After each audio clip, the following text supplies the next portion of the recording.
أعوذ بالله من الشيطان الرجيم. بسم الله الرحمن الرحيم.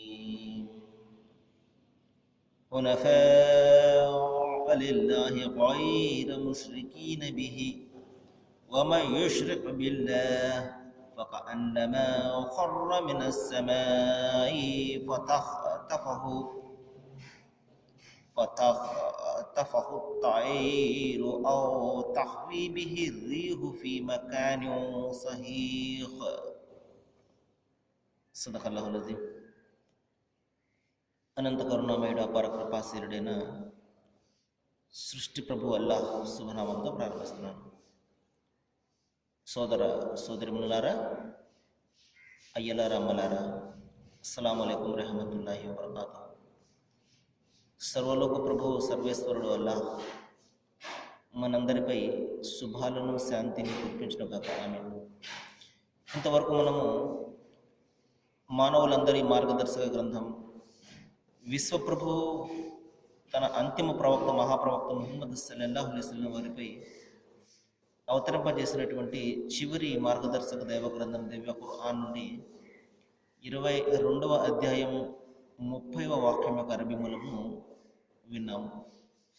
దీని తెలుగు అనువాదాన్ని ఆలకించండి.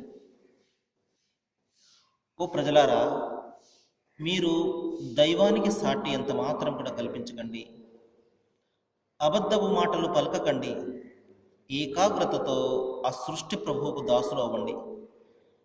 దైవత్వంలో ఆయనకు ఎవరిని కూడా భాగస్వాములుగా చేయకండి. ఎవరైతే ఇతరులను అల్లాహకు భాగస్వాములుగా చేస్తాడో వాడు మరి ఆకాశం నుండి క్రింద పడిపోయినట్లే అతనిని పక్షులైనా తన్నుకుపోతాయి, లేదా గాలైనా అతనిని ముక్కలు ముక్కలయ్యే ప్రదేశానికి విసిరేస్తుంది. సోదరులారా, ఒక మనిషి ఇహ పరలోకాలలో సాఫల్యం సాధించాలి అంటే అతను ఏమి చేయాలి, ఏమి చేయకూడదో సృష్టి ప్రభువు ఒక్క వాక్యంలో ఇక్కడ తెలియజేస్తున్నాడు. ఎవరు సాఫల్యం అంటే స్వర్గానికి వెళ్తారు, ఎవరు వైఫల్యం అంటే నరకానికి వెళ్తారో సృష్టి ప్రభువు ఒకే ఒక మాట ద్వారా ఇక్కడ తెలియజేస్తున్నాడు. అదేమిటంటే, మీరు దైవానికి ఎంత మాత్రం కూడా సాటి కల్పించకండి, ఆయన అస్తిత్వంలో సాటి కల్పించకండి. ఆయన అస్తిత్వం కేవలం ఒక్కడు అనేది ఆయన అస్తిత్వం. ఆ అస్తిత్వంలో ఎవరిని కూడా సాటి కల్పించకండి. అంటే ఆయన ఇద్దరిని కానీ, ముగ్గురిని కానీ, 30 మంది, 3 కోట్ల మంది అని ఈ విధంగా ఆయన అస్తిత్వంలో మీరంత మాత్రం కూడా సాటి కల్పించకండి. సృష్టికి కర్త ఒక్కడే, ఆయన ఒక్కడుగానే ఉన్నాడు, అనాది నుండి ఒక్కడుగానే ఉన్నాడు. ఖురాన్ కంటే ముందు వచ్చినటువంటి గ్రంథాలన్నీ కూడా దీని గురించి మనకు సాక్ష్యం ఇస్తున్నాయి. సృష్టికి ప్రభువు ఒక్కడే అన్న సత్యాన్నే ఆ గ్రంథాలన్నీ కూడా పలుకుతున్నాయి. కాబట్టి దానిని దాటి మనం ఎంత మాత్రం కూడా వెళ్ళకూడదు.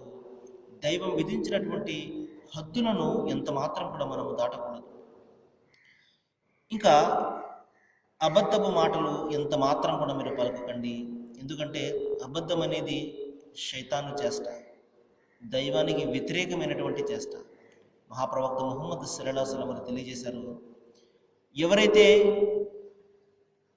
ఎన్నడూ కూడా సత్యాన్నే అనుసరిస్తాడో, అబద్ధం ఎప్పుడు కూడా పలుకడో, అటువంటి వ్యక్తికి దైవము స్వర్గంలో మరి ఉన్నతమైనటువంటి స్థానాన్ని ప్రసాదిస్తాడు అని మహాప్రవక్త వారు సెలవిచ్చారు.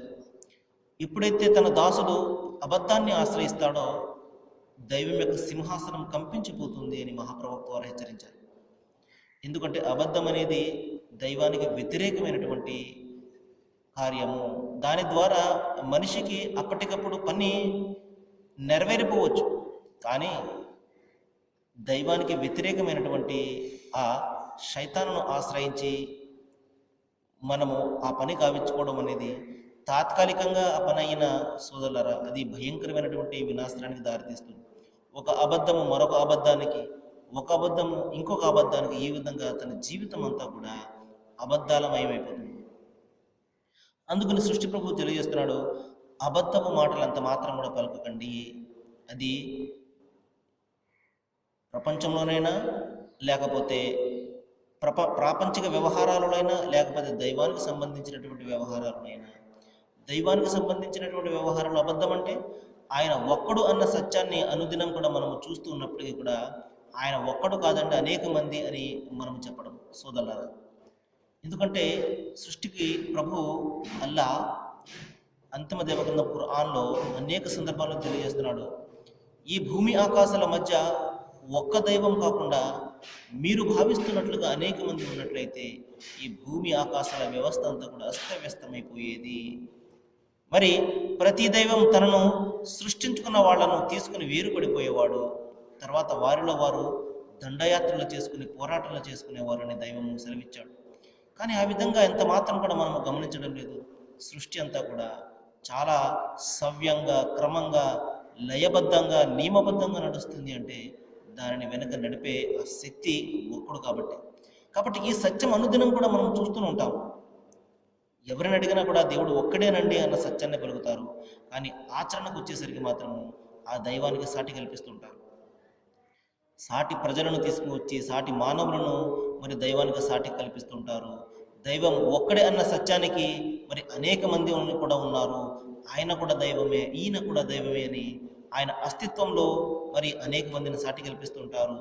ఇంకా ఆయన గుణగణాలను సాటి కల్పిస్తుంటారు. ఉదాహరణకు చూడండి, దైవము ఎన్నడూ కూడా మరి చావు పుట్టుకలకు అతీతంగా ఉండేవాడు. కానీ దేవుడు పుడతాడు అని, దేవుడు చనిపోతాడు అని ఈ విధంగా ఆయన గుణగణాలలో సాటి కల్పించడము ఇది అబద్ధాన్ని కల్పించడం అవుతుంది. ఇంకా ఆయన అధికారము సోదరులారా, క్షమించేవాడు, కరుణించేవాడు కేవలం ఆయన ఒక్కడు మాత్రమే. మన పాపాలకు క్షమాపణను ప్రసాదించేవాడు, స్వర్గాన్ని ప్రసాదించేవాడు, లేకపోతే శిక్షగా నరకంలో త్రోసివేసేవాడు ఆయన ఒక్కడు మాత్రమే. అలాంటిది ఈ అధికారాలన్నీ కూడా సాటి మానవులకు ఉన్నాయని భావించడం, వీళ్లను దైవాలుగా చేసుకుని ఆరాధన చేయడం, ఇవన్నీ కూడా ఆయన అధికారాలలో అబద్ధం కల్పించడం అవుతుంది.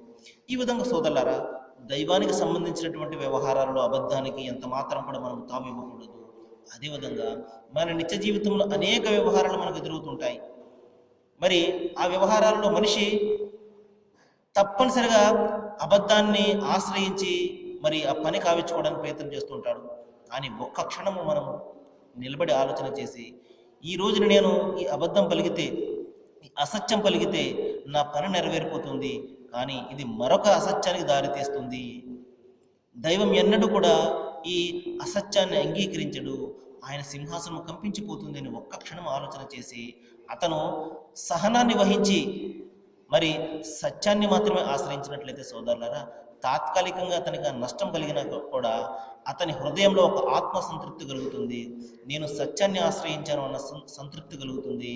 మరి నిస్సందేహంగా ఎవరైతే సత్యాన్ని ఆశ్రయిస్తాడో దైవం అతని కష్టాల నుండి బయటపడే మార్గాన్ని కూడా సృష్టి ప్రభువు తెలియజేస్తాడు. ఈ విషయంపై మనము నమ్మకం పెట్టాలి, విశ్వాసం కలిగి ఉండాలి. సోదరులారా, ఇక దైవం చెప్తున్నాడు, ఏకాగ్రతతో మీరు అల్లాహకు దాసులు అవ్వండి. అంటే మనము చేస్తున్నటువంటి పనులు కానివ్వండి, మనం పలికే మాటలు కానివ్వండి, మన చేష్టలు కానివ్వండి, వీటిలో ఏకాగ్రత ఉండాలి. మరి నియమబద్ధత ఉండాలి, ఒక నిబద్ధత ఉండాలి, ఒక నియమం ఉండాలి. కేవలం నేను ఆ సృష్టి ప్రభువుకు మాత్రమే దాసుని, సాటి మానవులకు నేను దాసుని కాను అన్న సత్యము అతను ఎప్పుడైతే అతని మనసులో మరి బలంగా నాటుకుంటుందో, అతను తన సాటి మానవుల ముందు తన తలను ఎంత మాత్రం కూడా వంచడు. తనకంటే తక్కువైనటువంటి జీవజాలాలు, జంతువులు, వీటి ముందు తన తలను ఎంత మాత్రం కూడా ఉంచడు. ఎందుకంటే దైవము మనిషిని ఉన్నతమైనటువంటి జీవరాశిగా పుట్టించాడు. ప్రపంచంలో సృష్టిలో అనేక రకాల జీవరాశులు మనం చూస్తున్నాం. వాటికి ఏవైనా మాటలు పలికే శక్తి కానీ లేకపోతే ఆలోచన చేసే శక్తి కానీ ఉన్నాయా? లేవు. మనిషికి మాత్రమే దైవము మరి మాట్లాడే శక్తిని ఇచ్చాడు, ఆలోచన శక్తిని ఇచ్చాడు, అద్భుతమైనటువంటి జ్ఞానాన్ని ఇచ్చాడు. మరి ఇవన్నీ ప్రసాదించి సమస్త జీవరాశుల కల్లా ఉన్నతమైనటువంటి జీవరాశిగా మరి మానవున్న దైవం పుట్టించాడు.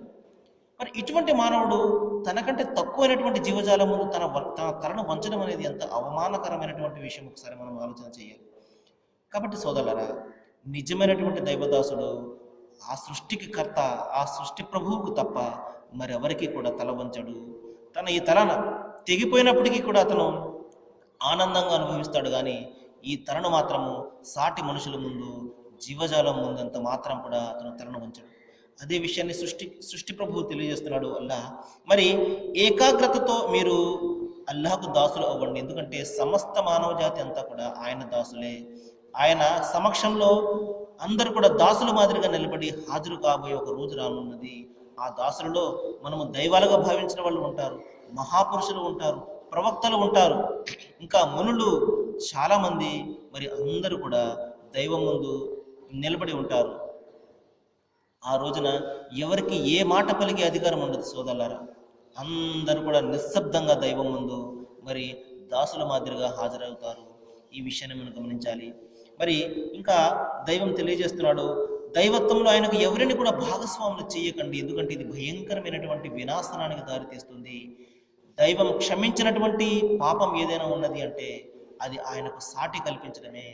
ఇన్నల్లాహ లా యగ్ఫిరు అయ్యుష్రిక బిల్లా. దైవానికి సాటి కల్పించడం అనే భయంకరమైనటువంటి పాపం నుండి మీరు దూరంగా ఉండండి అని దైవం తెలియజేస్తున్నాడు. మహాప్రవక్త ముహమ్మద్ సల్లల్లాహు అలైహి వసల్లం కూడా అయితే చెప్పారు. మరి సృష్టి ప్రభువు మనిషి చేసినటువంటి ప్రతి పాపాన్ని క్షమించే శక్తిని కలిగి ఉన్నాడు. ఆయన తలిస్తే తాను కోరిన వారి అందరి పాపాలను క్షమించి వేస్తాడు. కానీ ఆయనకు సాటి కల్పించడం అనే పాపం ఎంత మాత్రం కూడా ఆయన క్షమించడు. కాబట్టి ఈ పాపం నుండి మీరు దూరంగా ఉండండి. ఇది నరకం నుండి తోసివేస్తుంది, స్వర్గం నుండి మిమ్మల్ని దూరం చేసేస్తుంది అని మహాప్రవక్త హెచ్చరిక చేశారు. మరి అదే విషయం ఇక్కడ చెప్తున్నాడు, ఎవరైతే అల్లాహకు భాగస్వాములుగా చేస్తాడో వాడు ఇక ఆకాశం నుండి క్రిందకి పడిపోయినట్లే. ఏ మాత్రం కూడా ఆధారం లేకుండా పైనుండి క్రిందకి పడిపోతే మనం ఏ విధంగా అయితే ప్రాణాలు కోల్పోతామో అదేవిధంగా అతను ఏ ఆధారం లేకుండా క్రిందకి పడిపోయినట్లే.